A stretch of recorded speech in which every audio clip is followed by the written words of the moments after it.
Hakuna Matata.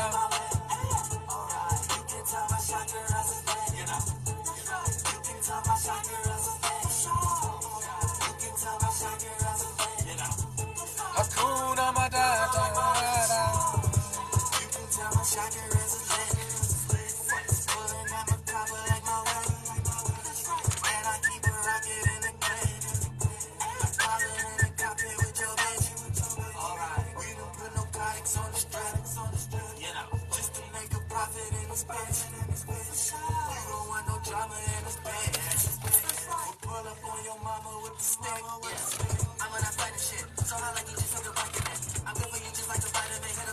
We have a story to read.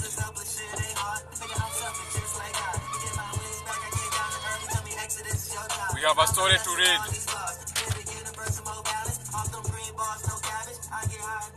Listening to the flight bus while viewers are joining. Tom and Jerry. Yay! You can tell my chakras are lit. You can tell my chakras are lit. My chakras, my energy points, my organs, my wills. May thy will be done. Proving to Dwelu the Pilot Man, the greatest astrologer.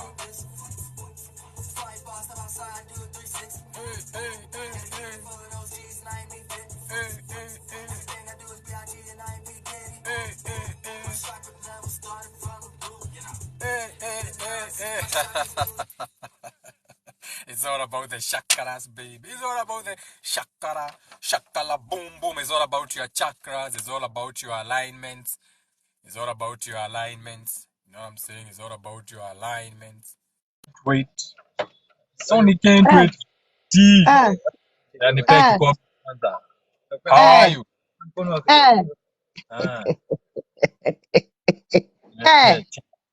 Wekee chai. Asante sana. Hata unabaki nayo hii. Nibaki na hiyo chai niwekee yote hapo, nitakunywa yote hii Paulo. Hii inakunywa. Asante sana. Kuna ndoma? He's gone. I came to check on hives. Otherwise.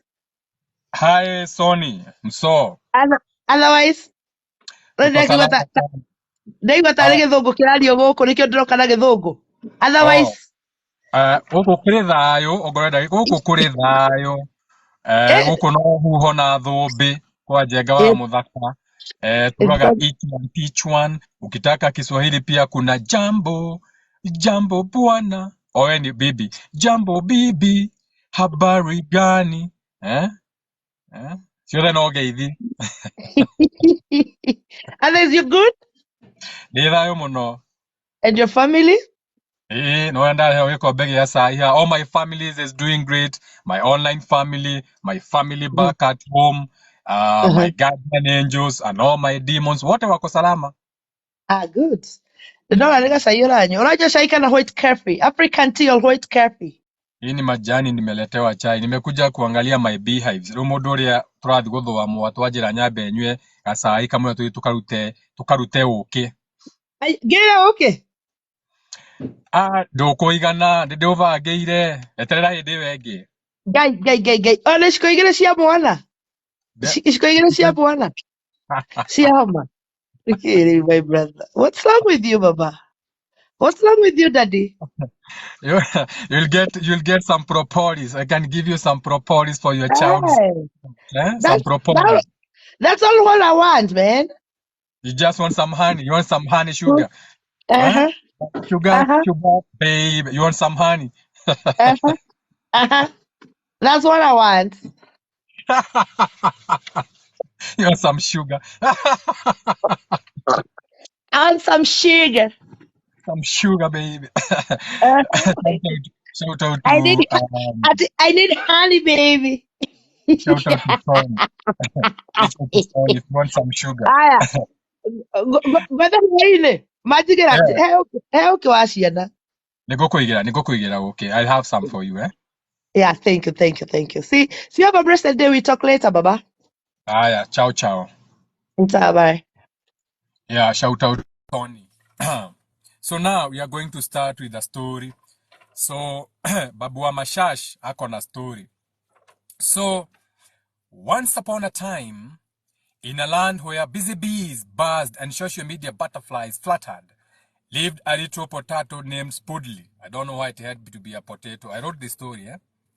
Spudley was determined to become the best version of himself as a potato, waru, just like all the other vegetables around him. He wanted to be the crispiest fly, yoni chipo, the most delicious mashed potatoes, and the fanciest salad topping. Wewe unajua unaweza weka waru salad. Ama salad yako inakuanga tu ni cabbage na carrot na vinegar. Unaweza tumia waru kama salad. Unasikia? Si unaona sasa unasoma, unakumbuka eh? There's a reason for this story. Every day, Spudley would stretch his roots, do veggie squats, and even attempt to read books about becoming a super spad. So a super spad ni waru kubwa. Ile waru mnasemanga ni ya Nyayo. But no matter how hard he tried, there were days when Spudley felt like a soggy fry. A soggy fry is a bad piece of fry. Have you ever had some fresh fries? Alafu unachukua chipo, ziko zimekauka poa, they are all hard and crispy. And unachukua kichipo, unaweka kwa mdomo kiko maji maji, and you're like, ah! So that's what we mean by a soggy fry. Now, back to the story. He would look at his reflection in the shiny silver spoon mirror and sig. Oh, potato peels. I'm just not good enough. One sunny day, as Spudley was contemplating his potato problems, a wise old tomato named Tilly rode by. She had seen it all, from salads to sausages, and she knew just what to say. Hey there, Spudley. Remember, even the mightiest veggie warriors need a rest, Tilly said, her red skin glowing like a tomato traffic light. Spudley frowned. But Tilly, I have to keep trying to be better. Tilly chuckled. Oh, my dear Spudley, the little magic is in embracing your potato self. Sometimes, the biggest act of self-love is taking a snooze under the soil, munching on your favorite dirt snack, and reading a story that tickles your roots. So in short, the tomato, Tiddly, is telling Spudley that the best thing you can do in your life is sometimes to take a snooze, chill, munch on your favorite dirt snack, aka participate in the world, and just settle. Okay? Life's too serious. Spudley thought about it for a minute and then agreed. You mean I don't need to be a fanciest fry in town? Tilly winked. Exactly. Embrace your potato quips. Have a good laugh with the carrot next door and take a potato pose when you need it. You are good enough just the way you are. So, my little sprouts, remember, now I'm calling you my little sprouts. Eh? You know we are talking of a vegetable garden. It's all about growing our minds. We are cultivating our minds. So, my little sprouts, remember the tale of Spudley the potato, and know that while the self-improvement is grand, accepting your vegetable self and taking a potato pose is the true recipe for happiness. You are good enough, just like Spudley, whether you are a crispy fry or a squishy mash. That is a story written by me. It is in one of my books. So in the book, we are all vegetables, aka we are all becoming aware in what you are calling Tiamat, Gaia, Earth, or what you call Malakuth. So when you become aware for the first time, aka birth, a point of reference for the first time, what you call Adam or Atum or Awa or Adonai or something that you are using to point something, aka you can say a cup, a boy, a house, a thing. So A is a point of reference for the first time, or number one. So when you become aware for the first time, when you sprout for the first time, so you become aware just like vegetables in a garden. So you sprout out of the awareness, or you become aware in your own space, aka you are an individual soul, single spirit, solo within the space. So when you come down here, aka when you follow your thoughts and feelings, your creations, your imaginations, your visions, when you follow your imaginations, and you manifest them in the 3D, aka they get shape, form, structure. What you see, how different you are as a character, your characteristics, what we see, your sun, your expressions, your moon, your reactions. When you express your sun, your characteristic, your aura, who you are, when we see that, okay, so how different you present to us can be the same way when you have vegetables. Let's say you have potatoes and carrots na vitu kama hizo. How they present are different. They are all vegetables, but each is an individual vegetable. So when you are in this world and you're not trying to be your unique, original self, what you're trying to do is grafting yourself. It's like grafting yourself. Because you're trying to look like a tomato, but you are a potato. You are trying to look like a tomato, but you are a carrot. Forgetting that each of us has got their own unique, and that is why you say in the Bible that God works in mysterious ways. That is the spirit. Meaning the spirit can create people in mysterious way. You don't have to understand me. I don't have to understand you. As long as we are sharing the common goal, which is expressing ourselves for God. Shout out to the guy who just brought me some tea. Shout out to everyone in the comments. It's an open panel. Imesema hapo juu. Open panel. So you can ask a question. You can request the mic. It's an open panel. Jupiter Expansion Day. Let me whisk you away on mentor journeys. Let's go. Open panel. You can request. I even came in mid Tora's hour. Invite to join live. Who is Milo Milos? Ama ni wale mnaanza unamuinvite mnaenda live mnaanza kuenda, what do you call that thing? Mnaanza kuenda what do we call it? Netango live matches. Mnaanza kuenda live matches. You know what I'm saying? Invite Money. We go live together. Money, do you want to be invited? Or why is they telling me to invite Money? Dashi Collections. Why is it telling me to invite you? Did you send an invite, Money? Many men, many men wish death upon me. Many mentalities. So in your mind, you have many thoughts. In your mind, you have many feelings. But these feelings are not yours. But you are part of those feelings. But the feelings you decide to attach to, aka you decide to be sad, you decide to be to feel a certain way, happy, depressed. So those feelings, they only gain meaning when you attach to them. So there's many thoughts and there's many feelings. These thoughts are not you. You catch thoughts. You catch feelings. Okay? The moment, however, the percentage of the time that you decide to stay in that thought, aka that halo, create it, add your own imagination, start thinking about it, adding your feelings into it, making that bubble grow, all the way to the point that bubble now can rain on you, ERIGN, or rain as raining on you, above you, a rulership, or that thing now coming and becoming something that is either against you. And that is the same way that you manifest things. So whatever thoughts and feelings you have, your creature that you have created, that golem, that light, that imagination, that dream, okay? So that dream, every time you add into that dream, every time you are thinking, let me save more money to that, every time you are thinking, let me look for more land to that, that is you adding your thoughts and feelings. And that is what you call emotional.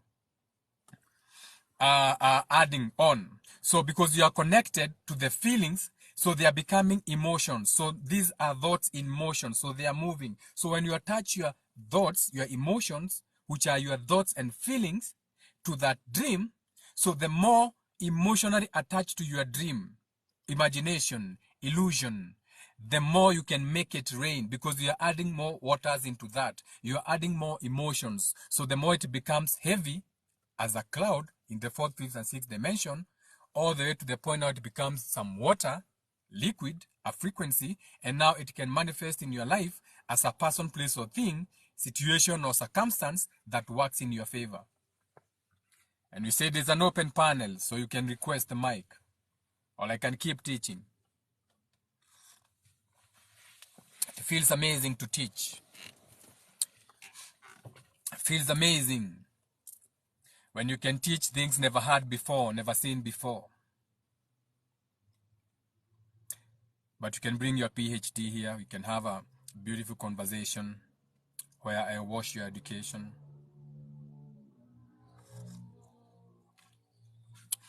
You can request the mic and you come with your government policies or an organization and I can wash you. You can still request and we can have a beautiful conversation.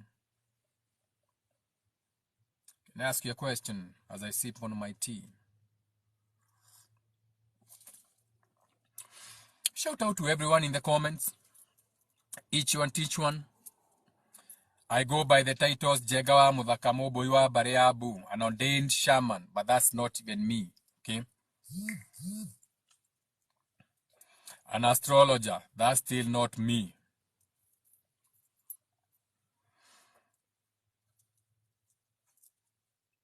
Esoteric teacher, that's still not me. All those are just titles. I can drop them any minute. They don't mean shit to me. I use them like you're supposed to use everything. Yes, the 10 Mihirega were women. They were real women.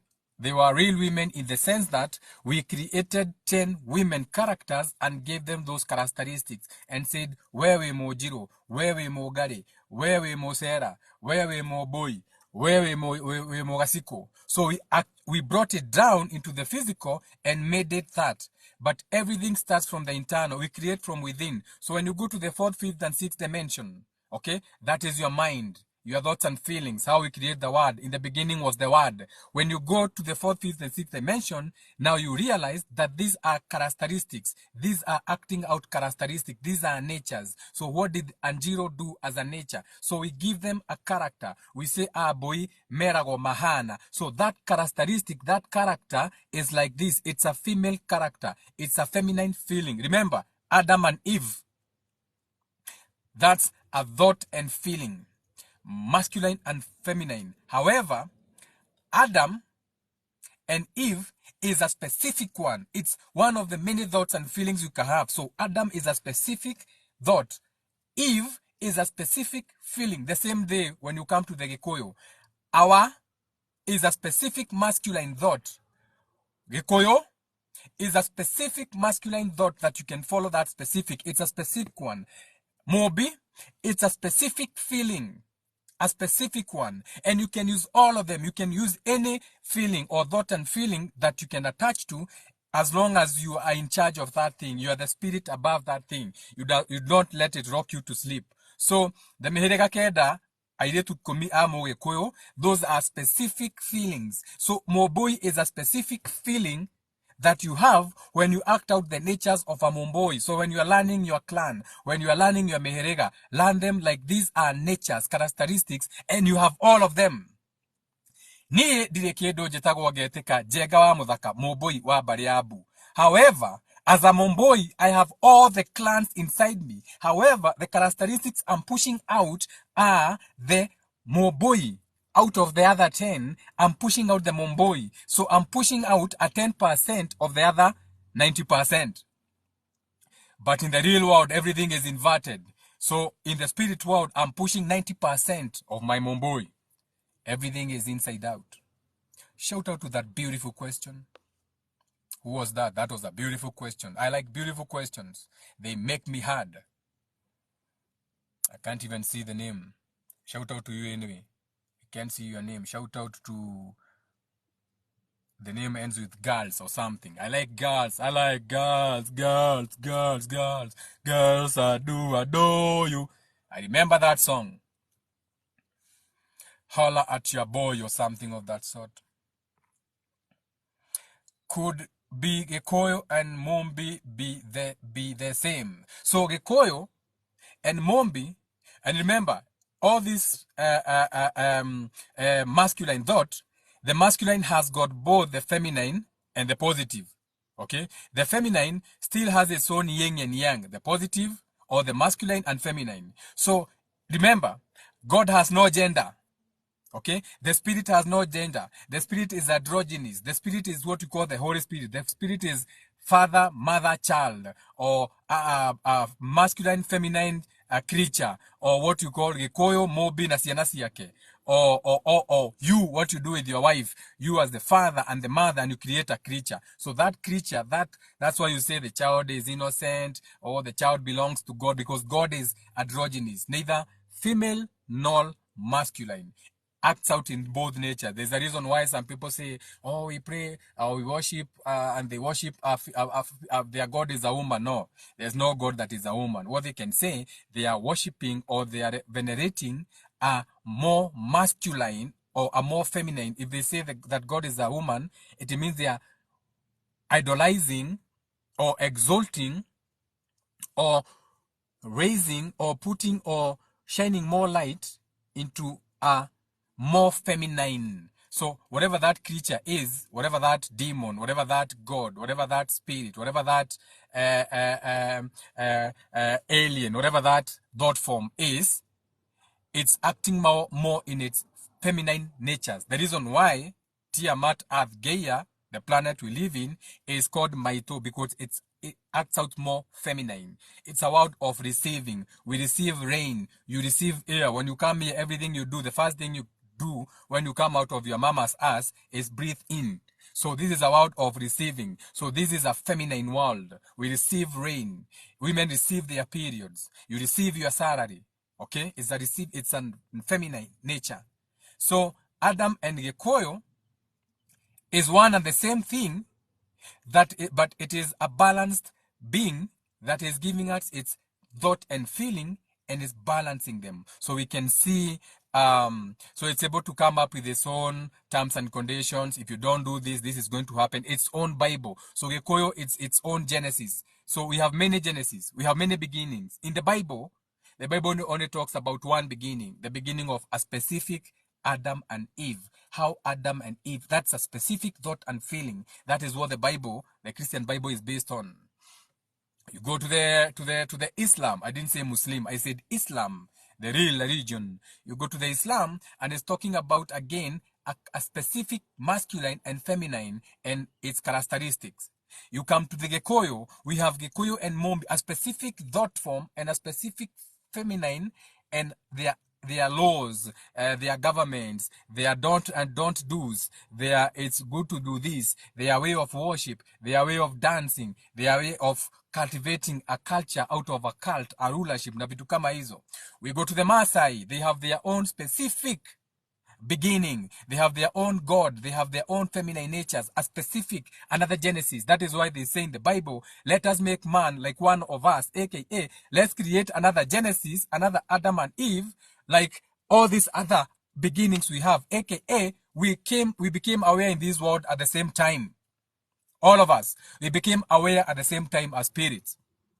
We all became aware in our own Genesis. I have my own Genesis. Every time I get birthed or every time I became a creation, that was my Genesis. So we have many Genesis. And you're supposed to have your own Genesis, aka you're supposed to have your own individuality. You're supposed to see your own thoughts and feelings because you are fearfully and wonderfully made. But you don't know how to get there because you're following religions of weakness that teach you to beg and feel weak all the time. Even when you pray, what is that? When you are praying, you feel like you are lacking. You feel, and yet God doesn't know what lacks look like. So he sends you more like, because this is a world of energy and vibration. What you seek, seeks you or finds you.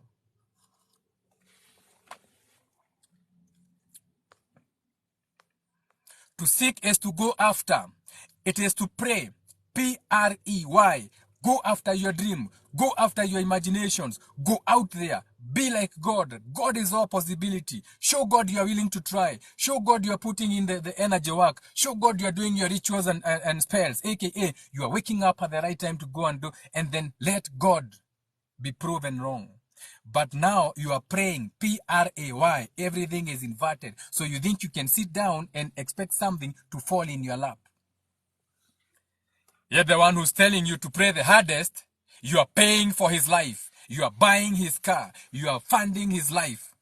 You are funding his life. and you are praying the hardest. But it is his life which is changing, not yours. You can keep tithing all your life, you never buy a private jet. You can keep tithing all your life, you are never going to buy a V8 out of tithing. But your pastor will, he's going to play golf and all those things. And shout out to my pastors out there, teamwork makes the dream work. Send me some money. I can teach you how to keep your flock together God's way. But I'm not in that energy. I'm in the energy of everyone finding their own path. However, at least you can lose them kidogo, unawafunza kusoma hiyo kitabu kidogo. Kidogo tu, just a little bit, maybe even God will be like, at least this pastor tried, a little bit different from the others. He tried to, they were still lost, but he tried, he tried. And maybe that's trying energy is all you need. And then you can practice a ritual and spell where all that trying energy, you are practicing a ritual where you are less tried. So you'll never be really put to the test, because though you're in that trying energy, for you it's just a trial. I was being tried. It was just a joke. Avitukaa hizo. Looking for questions. I said this is an open panel, Open panel. Thanks, I get it now. Shout out to you. That was a beautiful question. You mean we don't have to pray? We don't pray. You pray. P-R-E-Y. You go after your dreams and imaginations. What are you praying for? You have everything you need. You are born with everything. Everything you need in this world is inside you. The universe is within you. The people who knew this run the world, and they don't work a day. They have people working for them. They have systems working for them. They have slaves working for them. Don't be from the slave mentality. Be on the builder's side.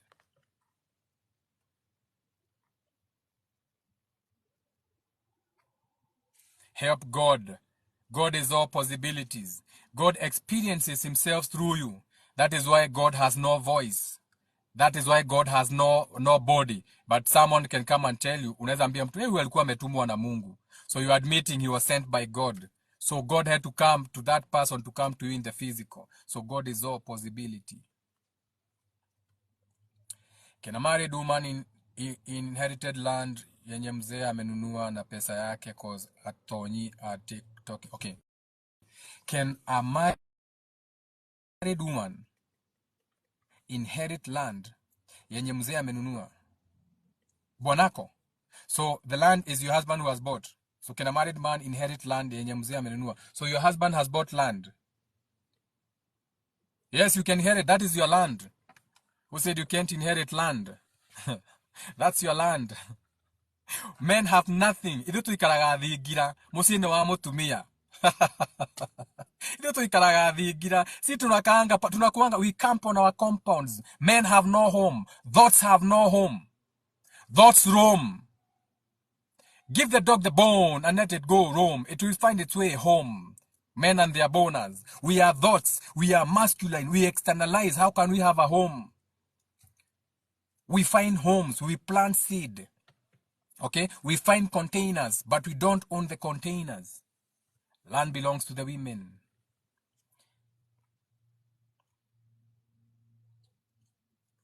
Or it's your father. Can a married woman inherit land yenye mzee amenunua na pesa yake? So your father has bought land. So your father, I, have bought land. 50 acres. So, my daughter, Nyambura, is married. Can she inherit that land? Without a doubt, yes. It's her land.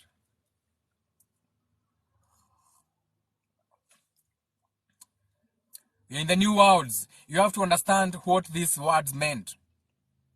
You have to understand what land means. You have to understand he's not just talking about the soil. We were deep in esoteric wisdom. He's not talking about the soil, the one you see, wewe, shamba, pale, inje, mchanga, unajirushia, unalalia. He's talking about soil, earth as an element. And what is earth as an element? Feminine. Okay?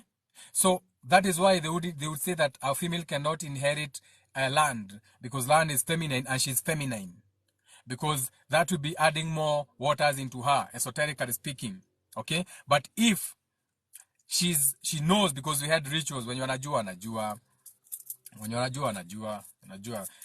People are not ready for this information though. They are not ready. We are still lost in the wrong starting points again. Okay? Who said culture is right? When you nasema no akura wodoira way right. Who said that culture was right also? Yeah. I'm an ordained Kikuyu shaman. You should know how many things I question in our culture. Not question, things I have changed. Not changed, things I have influenced to change. Because we're in a new world. Ni sisi tuko. Turavatara ido siyetagwo matueka. Okay, yesterday on my live is going to be on my YouTube today. You'll find it on Njega wa Muthaka YouTube. Tulikuwa na Jukua Kamau. It is usually a live for two boys, mimi na yeye. And we discuss things deeper, esoterically speaking. Niturariri uhoro wa matuika. Turari uhoro wa gutuithania maundu. Tugatuithania bari. I no longer want to be Njega wa Muthaka Moboi wa bari abu. I need to come up with my own bari, my own unique individual bari. I cannot be associated with bari abu because I'm not responsible for everything they are doing. We have mixed and mingled too much. We have fucked out of wedlock too much. We have practiced this incest so much. We are so scattered. We are everywhere. So that cannot work for me. I need a new body. Metagwo matuika. Koguo tugituithia bari na maundu ta maya ri no ku tugucoka tuke tutuithie some of these laws regarding property because we are in new times. Mwanamke akipewa shamba kwao ni yao, kwa married ama bwana ako kando. Umesikia venye nimesema? The conversations we are having on my YouTube live, those are the conversations we are having.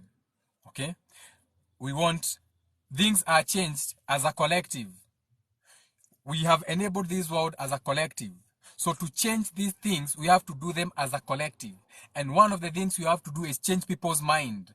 Once you have changed the people's mind, now that becomes a possibility. Their minds allow that to be there to be another possibility where now women can inherit land because we're in new times. So that possibility, God is all possibilities. That is a possibility that women can inherit. But we have to create that possibility by creating another opposite possibility that yet it's possible for women to do this. So we create from within to the external. So by creating the possibility, we can now make God possible in that impossibility, and that becomes possible. But we have to change our mind. You have to change your minds. This is the problem. Change your minds. Be open-minded. Unataka sheria change, but you are not open-minded. You are not open to change. These are new times. And that is why we are stuck in old energies, because we are so stuck on the past, so stuck on the ancestors. To know where you're going, you need to know where you're coming from. Those are called the footprints in the sand. But you have to create your own footprints in the sand so that the generations that come to know where they are going, they look from where they are coming from. Then they create their own footprints in the sands, what we call the hand of God. Unasikia mtu akiuga na agiona guoko kwa Ngai. Yes, I saw the footprints in the sand. They are natures. Ati na Ngai ni abararetie mitugo yao yothe akameara njara-ini cia hĩci yao na vitu kama hizo.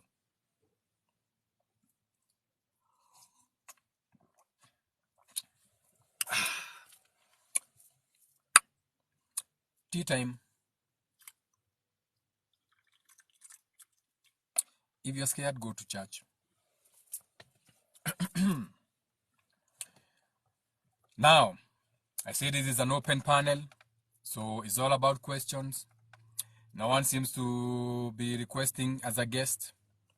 It's okay, we can keep going, but you can keep asking your questions. Keep bringing the questions. Keep liking the like. Keep liking the live. See, my girlfriend is in the live. You can go and follow 111. She's the one. She's a business lady. She can sort you when it comes to roofing solutions. For all your roofing solutions, follow 111. Whether it's miles and miles of houses you have, whether it's the housing unit, Kama uko na hiyo story ya Zakayo ya mabati, speak to 111. She's gonna get you sorted. What do you call those? The best of the roofs? What happened to Dumu? Did Dumu's ass die? Anyway, mabatis keep dying, but not for people in the soul group. Mabatis, tatengeneza mabati ina fly. Jua ikikuwa kali sana, mabati inajiinua kidogo, inachezea du, napigwa na kabriz. Kiona upepo imezidi, mabati inapepea. You know what I'm saying? We can create these things. We see them in cartoons. It's in our minds. Can make it a reality. We can make it our avatars. Let me get some data. I'm running out of data. What do you mean when you say your demons are okay? My demons are my desires. You have your own desires. We call them demons, aka your animalistic natures. Yeah, the natures that make you go after something, steal, cheat, fuck, fight, flight. Your animalistic states. Those are your demons. Those are your natures. Okay? Yeah. Those are the organs below the horizon. Below your number 6, Virgo. The organs that can go below the water. AKA, you can go into the water up to your waist. Those organs below the horizon, what you call the PM in the darkness, those are your animalistic natures. Those are your demonic natures. From the waist coming up, from Virgo, as you come up, your solar plexus, the 5th house, what you call Leo, or what you call the tribe of Judah. You come to Cancer, your 4th house is all about home and care and energy. What you call the Noah's Ark. You come to their 3rd house, your shoulders, the ones that are connecting the 2 organs now belonging. You call your shoulders the Gemini, the twins, okay? So this is Sodom and Gomorrah. You go to your throat, which is your throat chakra, your 2nd house, or what you use to manifest or ground things down. This is what you call Canaan, or the worship of Baal, before you get to house number 1, or what you call Aries, or in the Bible what you call Yahweh. So shout out to my demons. I'll take some tip for my demons. All my demons,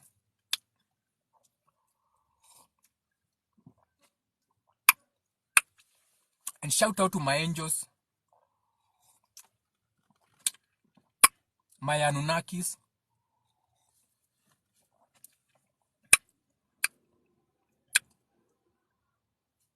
shout out to my spiritual predecessors,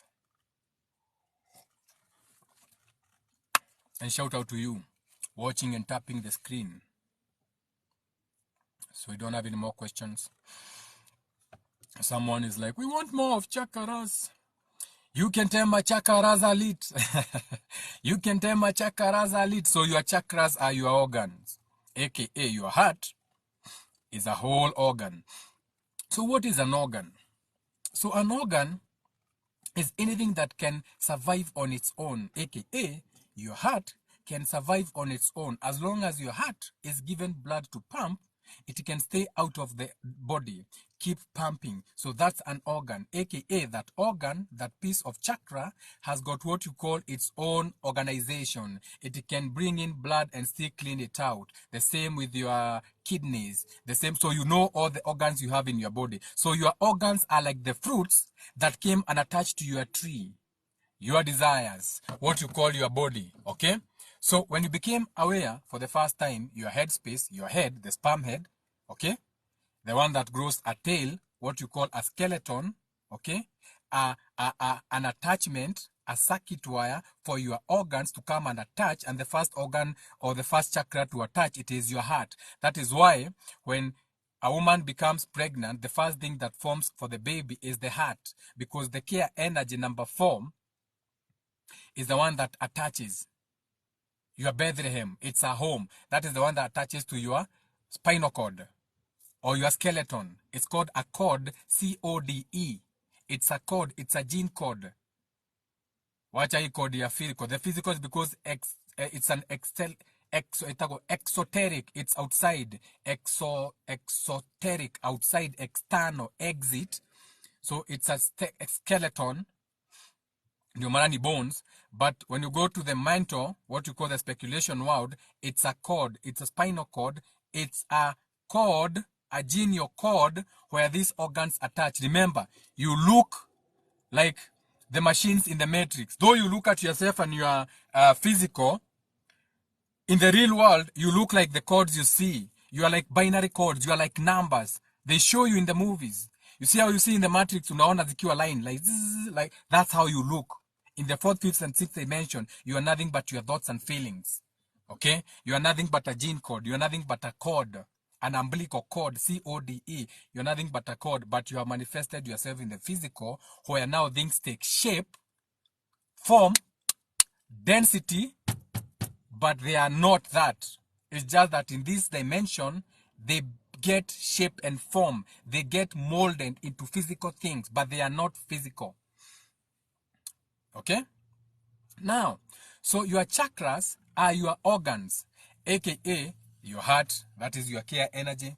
You have your crown chakra, your headspace, okay, where you come up with all these imaginations and dreams. Okay, so you know all about your 12 chakras, and there are many chakras that do not even know, that are internal inside you, cells within cells. Your 5,000 witnesses, the ones that will witness you as you rise, as your Christ consciousness rises. Nasemanga in the Bible, ati ukikufa, you are going to see 5,000 witnesses. The 5,000 witnesses are the other chakras inside of you, are the other beings. Okay, that is why even when you are dead, your heart can remain functioning. That is why some people, when they are about to die, they donate their organs. So they are dead. Their body has ceased to exist, but their organ can still be given to someone else, because an organ is an independent thing. It's an chakra. It's an energy point. Think about it like an energy point. So you are a combination of different energy points, each representing a different characteristic, each presenting a different will. What you say in the Bible, may your will be done. May your chakra will, may that world, may that solar system be done. Whether it's care energy, the heart, whether it's your sacral, whether it's your sexual energy area, the sacral area, all that, your feet area, all that.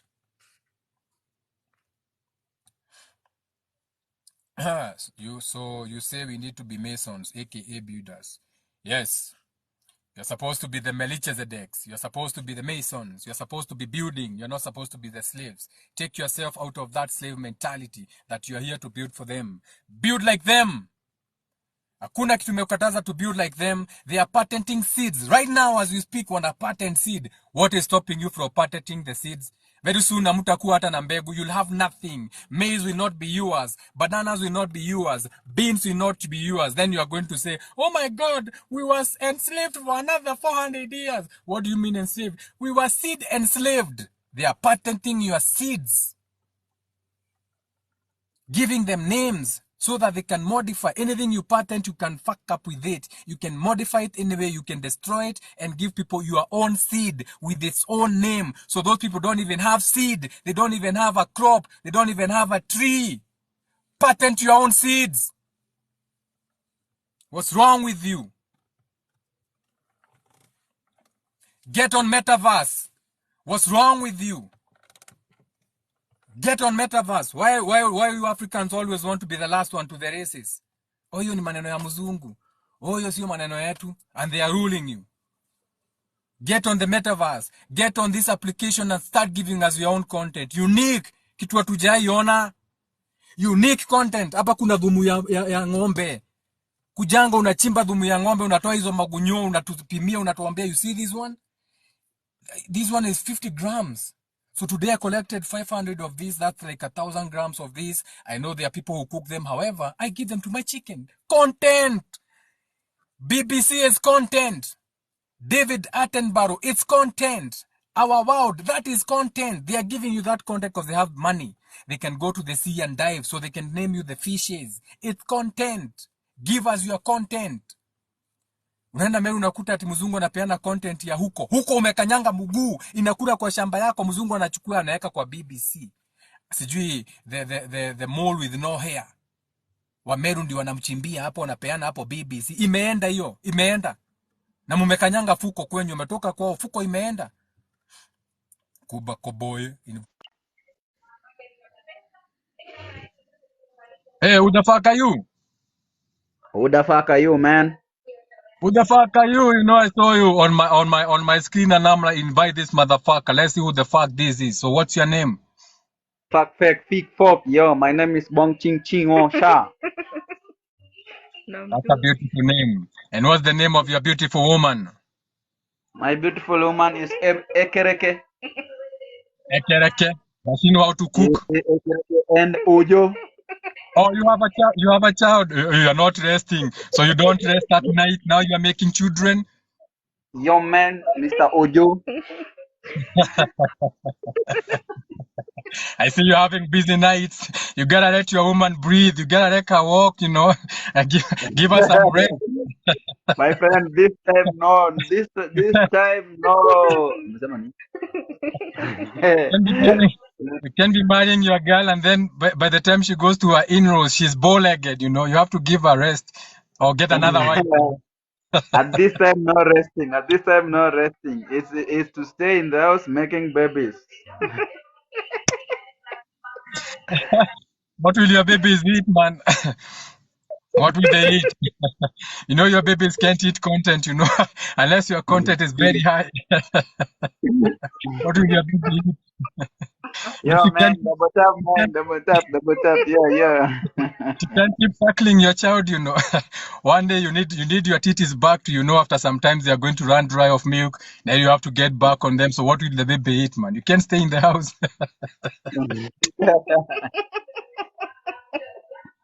You gotta stop making babies. You gotta stop making babies like that, man. Give her some rest, Or you can add another wife, if you have the money, you can get another wife. I know she's very okay with that. You're okay with another wife? Now, no, but for now, no money, my friend. For now, it's only one wife. No, she can help you. She can help you look for another wife, You have to go through her. She has to say, okay, let's get Ofununu to join us. The other wife may be Ofununu. Let's get Ofununu to come and join us. Maybe she's going to give us no babies. We're going to have no babies. Babies with cheeks.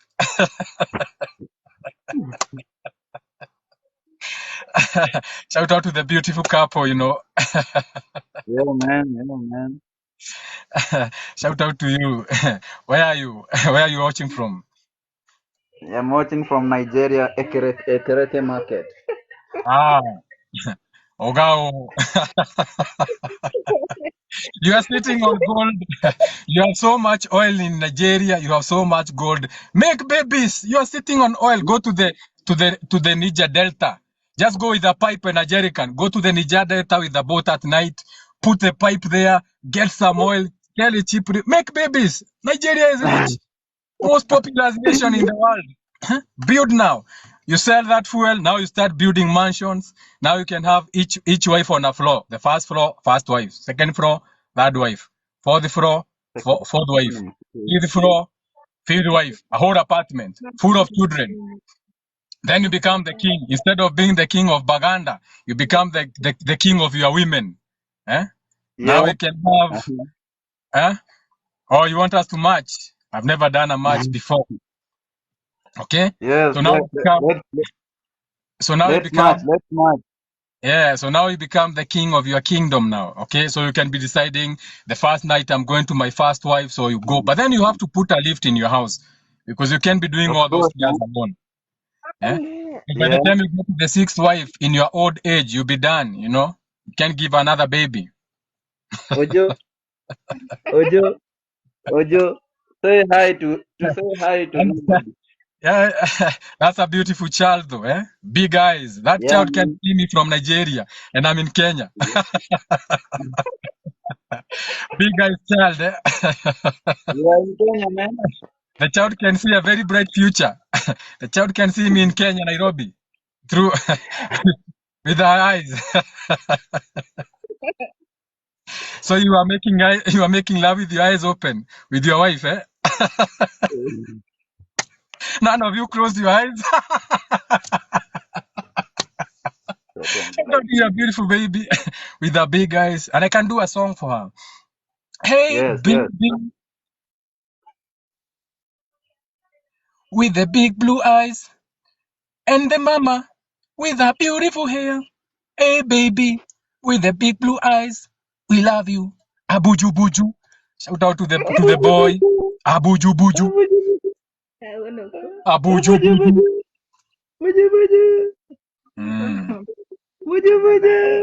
So I'll have to leave you guys and get back to my life. It was really nice interacting with you, but I have to No. get back to my life because I'm teaching. And shout out to all of you. Keep that love going.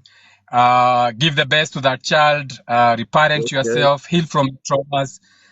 Don't punish that child. Teach that child love. Don't shout at your Yes. children.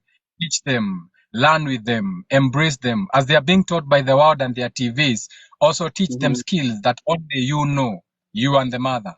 Sawa sawa? Yeah. Yeah, and don't have too many babies unless you are going to get fuel from the Delta region, eh? Shout out to you. And shout out to Nigerian people. And people, they can follow you. You can tell people to follow you. I'm gonna follow you Okay. back.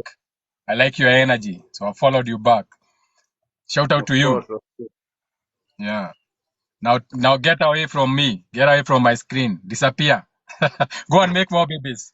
Go and make more babies. Not now, my friend. Not now. And remember, you see her hairstyle. Grab those. You see those big hairs. Be grabbing those This is, hairs, eh? this Yeah. is Nigerian styles, eh? Oh, it's Nigerian style. What do you call it? This is we call ekwankwa. Ekwankwa. Ekwankwa. Yeah. So hold her ekwankwa when you are making love. Hold her ekwankwa so that you don't fall off. I will follow back, man. Sawa sawa. Have a beautiful day. Hakuna matata. Or you have to wait until the match is done. Hakuna matata. Hakuna matata. It means no worries. Okay. Hakuna matata. Chineke me. We have to wait for this match so I have to win this match so that it Yeah. can end. You know, without the match ending, we cannot leave. Yeah, okay. Let's see who is going to win. Is it Kenya or Nigeria? The only thing you have Nigeria is thick thighs only. You have big asses only. Or you have big asses in Nigeria. You know, you like fattening your women. You like Nigeria is fattening good, your women. you know. You like Nigeria fattening. is good, you know. Yeah? Nigeria is good, you know. Nigeria is a very popular nation, but you are very coconut head. A lot of you are very coconut head. You know. Coconut head. A lot of you are coconut heads, but I do love you. Nigeria You have too much money, and we do love you. But then again, you know, you send us the bad seeds, eh? You send us the bad Yeah. pieces of Nigeria. We get the rotten pieces from Nigeria here in Kenya. You know, here we have a problem with our men and alcohol. So when your men come here, they drink those herbs. You know, you have shown them the real trees. So when they come and they touch our women, we don't give them again. This is to me lose, motherfucker. No, you didn't lose. You didn't lose. Wait for another day. A shout out to the Nigerians in the house. Hao ni wa hapa Keno, hata si wa Murang'a. Someone is saying, have you been in contact with our ancestors? Which ancestors? You know, we have so many spiritual predecessors, so you have to be specific. You know, which one do you want to know about? It's easy to call on ancestors if you want to. You can learn. You can call on them. You can ask them questions. You know, if there's anything they can teach you, you can ask them to remind you. If there's nothing, then it's okay also. Najua. It's never that serious.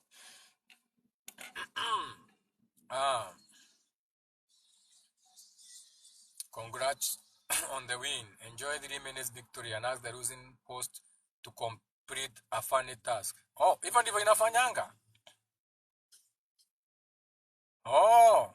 Oh, sijajua matches. So I'm supposed to grab the niambie warukaruke, niambie bibi warukaruke. I forget about that. Let's learn. Dayo Jega. Dayo, I have a few more minutes. Actually, I see a few more minutes. Nikona 33 minutes remaining before I move from where I am. Orator the match. Again. invite Eddie Jerry to go live together. I don't know kama Jerry wants to go live together with me. Data. Ile story ya Freshi Barida. Let me get more data. Jenga talk about astro projection. Yeah, let me get more data. We continue.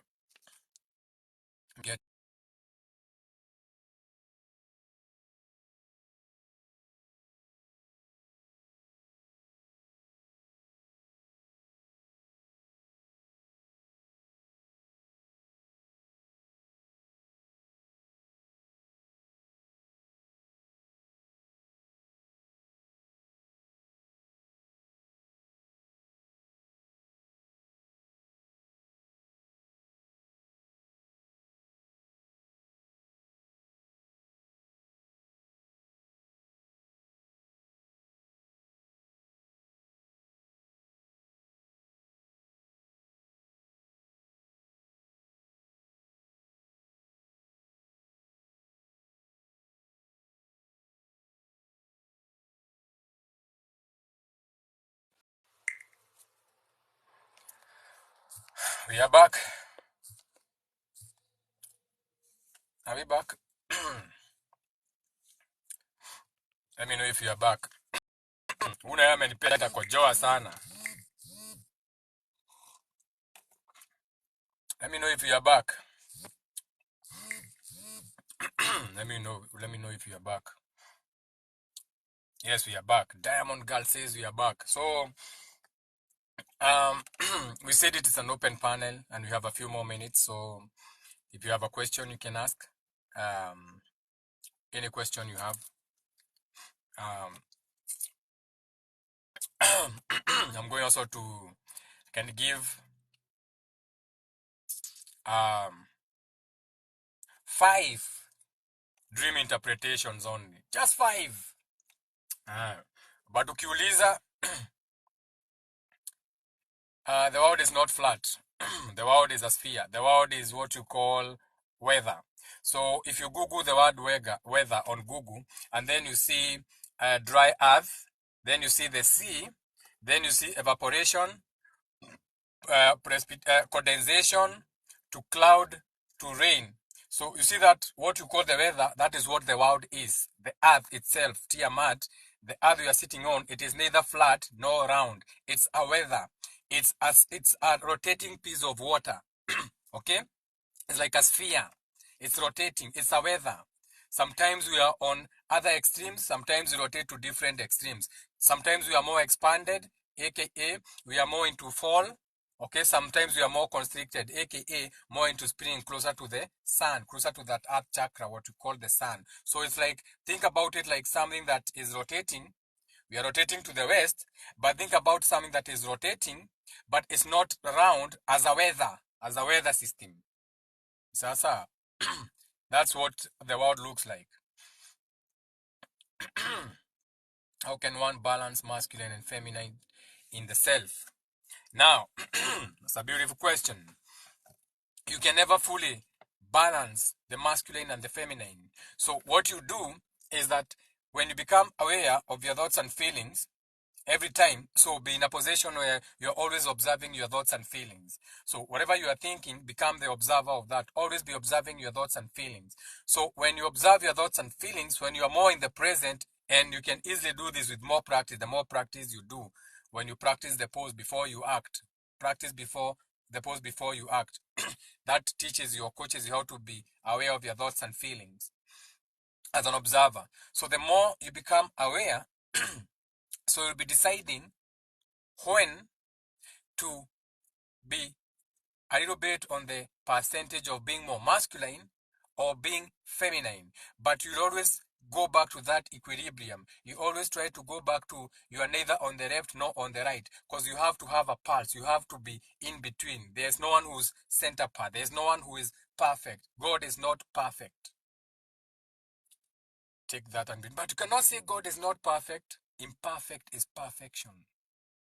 It depends on which side you are. See how I turn that around on you?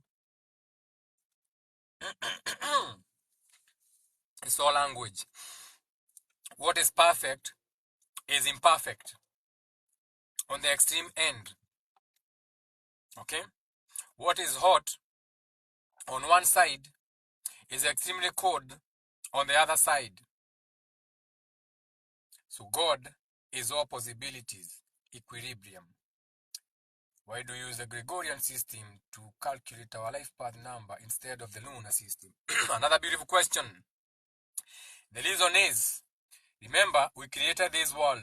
So the Gregorian calendar, because we have agreed to it as a collective, we have agreed to that, okay, as a way of calculating that. So by agreeing to that, we have created that world. So that world's work because us together as a collective, we agreed to that. Now, if a group of spirits, aka a soul group, me, you, each one teach one, if we all agree that now we can calculate our life path number based on the lunar, we find a way of calculating those actual angles and degrees, then if many of us agree to those terms and conditions, then that becomes a possibility. So that starts working. We make God possible. God is all possibilities and God is the impossible. So we make that impossibilities possible. So we make nothing look like something, but it's still nothing because we created it with our mind.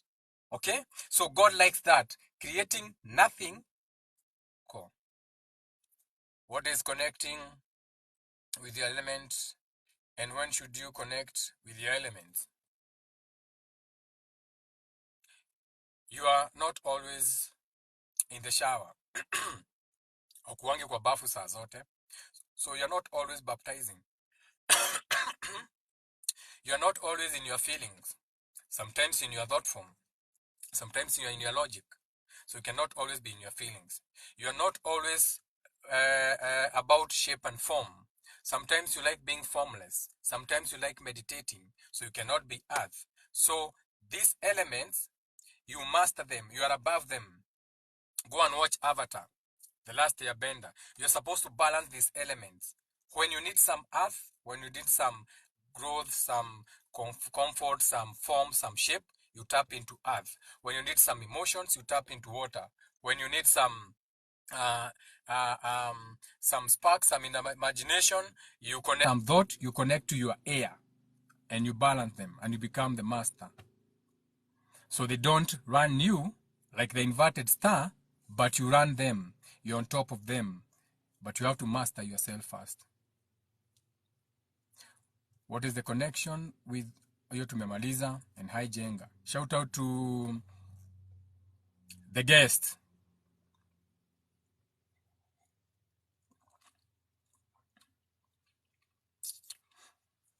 Seems like the guest does not want to speak after requesting. They are saying I invite them. True God of Word.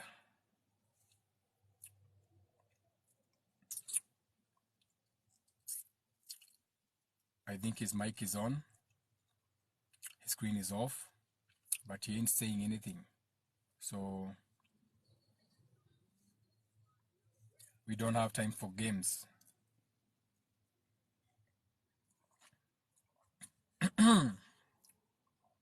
Hello, my friend. I just accepted you are live and you didn't go live. You can request again. Which areas can one do results? Can one do rescues using nature?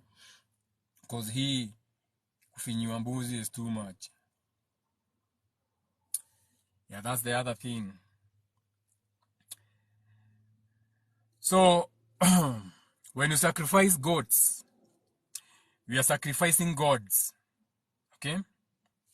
So when you're sacrificing the life of an animal, remember that is a spirit that was experiencing that realm of reality, which is that goat or that sheep. So that spirit was experiencing that realm of reality.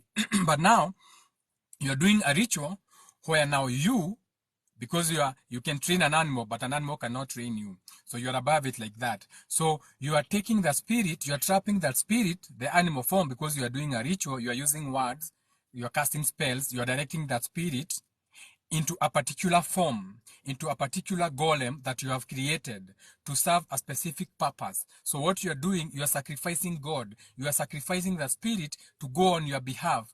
Instead, you should be facing the consequences. It was you in the first place, because that is actually stopping you from doing your shadow work. So instead of doing your shadow work so that you know that you are repeating generational curses out of the repeating traumas, you are taking a shortcut by sacrificing an animal so you don't have to face the price. So you are escaping justice.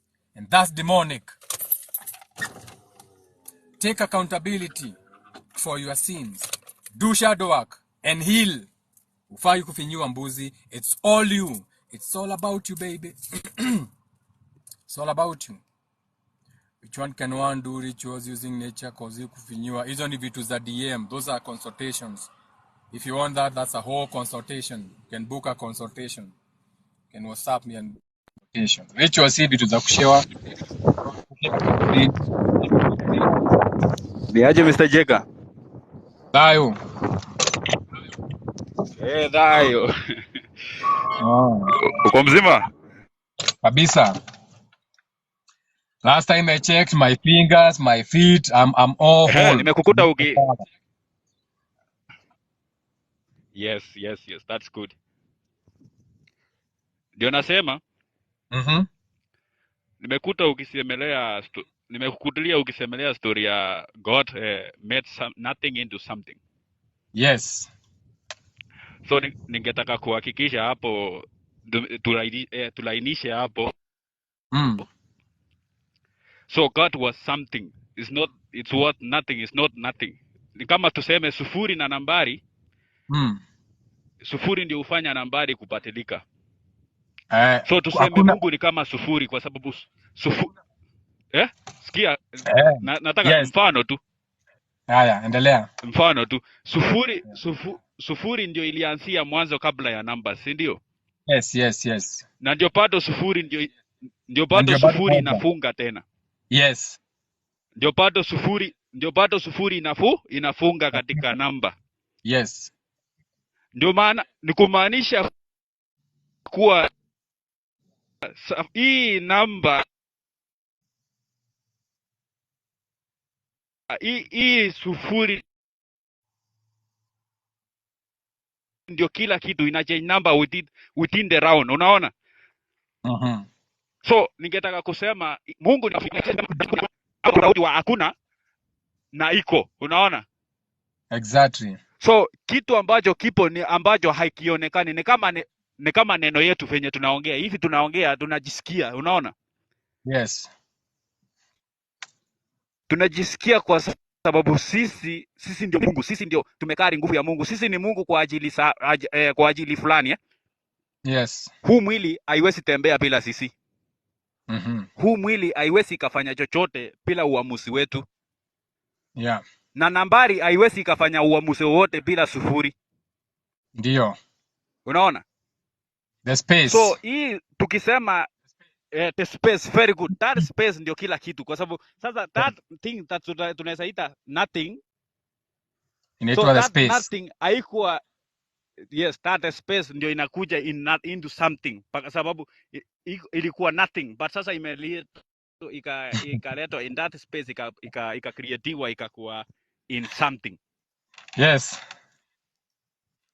Tumepatana kabisa. Me, I'm getting you. So let me simplify it for me. So the zero, the space, is what you call hatusemi it's nothing, we are saying it's nothing. It's nothing because it's not physical. And at the same time, nasema the reason we are saying it's nothing, it's just a space, is because it's neither physical nor metaphysical. So it is not metaphysical and it is not physical. So it's a nothing. So it's nothing, not nothing. It's a nothing. You can't give it a title because it's not physical and it's not metaphysical. So it's just a space, a place of all possibilities. Okay? So ile kitu uta create hapo ni wewe. You get it? So you are creating. Ni hapo. Siku nasema it is nothing. I was saying it's nothing. Yes.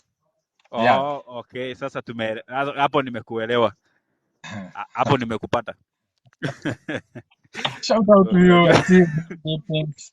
Na kuona unaweza endelea. Unaita Nicholas, unaita Nicholas tu. Unaweza ukaniita Nicholas. Nicholas ndio jina yangu. Hiyo nimeweka hapo ni about ongeza kitu Nicholas. Tuambie kitu leo. Kumbusha kitu. Wapate shout out to Nicholas. His network is failing him. Nicholas' network is failing Nicholas. Nicholas, bring your ass back when your network is okay. Which areas can one do? Hiyo tumejibu. So if there's no more questions, we can end the live.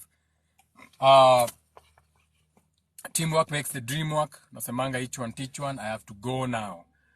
I have a solar plexus. I have another maple. So I'm both. So I have to do some logic, externalize, aka I need to move like Flash. Nidhayo, shout out to everyone in the comments. Thank you for coming through. Thank you for your few likes. Thank you for interacting. Thank you for the thank you for your many likes. And teamwork with the dream work. Do have a beautiful day. It's a day of expansion. Expand your mind. You are too late with the dreams. Nisema dreams mapema. Kuota msichana wangu akioleka. Kuota msichana wangu akioreka na mtu aliachana. So you are dreaming of your daughter being, yeah, that. So actually it has got nothing to do with your, what you are doing is that you are going back, okay? You are going back to a thought you had. Kulikuwa na mawazo ulikuwa nayo na uliwachana nayo. Maybe you wanted to open a business, kuuza mahali motura, ama kuuza samosa na vitu kama hizo, ama kibanda, and then ukabadilisha hiyo mawazo. But for now, unafikiria kurudia hiyo biashara, unafikiria kufungua hiyo biashara. You are rethinking that thing. That's your dream. Don't be like Lot. Create new dreams and imaginations. Tuonyeshe ukiharvest honey. Naenda kwa bia, naenda kuvaa hizo manguo. This guy amesema to harvest. Imagine to harvest honey na jua. We could have done this in the PM. Anaenda kusmoke. Sasa hapa wenye watapita hapa, sijui kazi itakuja kwa barabara. Go and smoke them. Now how will I hold the phone? Kwa nyuki. Now, you know my things. I like doing my things. My honey, it's. Maybe I'll show you the other one. I'll prepare for the other one. I had not prepared. You know now my hives are spiritual hives. Unajua sasa saki tena ikuwe na hiyo energy. Mnaona honey yangu. Oh my God, honey mnaweka your thoughts and feelings. Na inaenda kupika kamuratina kazuri nayo. Hiyo honey. Next weekend. Ni muratina. Muratina muratatu. Muratina, you know my roho is here. Next week. Next week. Next week. I can't wait. Muratina pure honey. Sasa is waking up at 3 a.m. spiritual. Wanasemanga ati waking up at 3 a.m. is spiritual.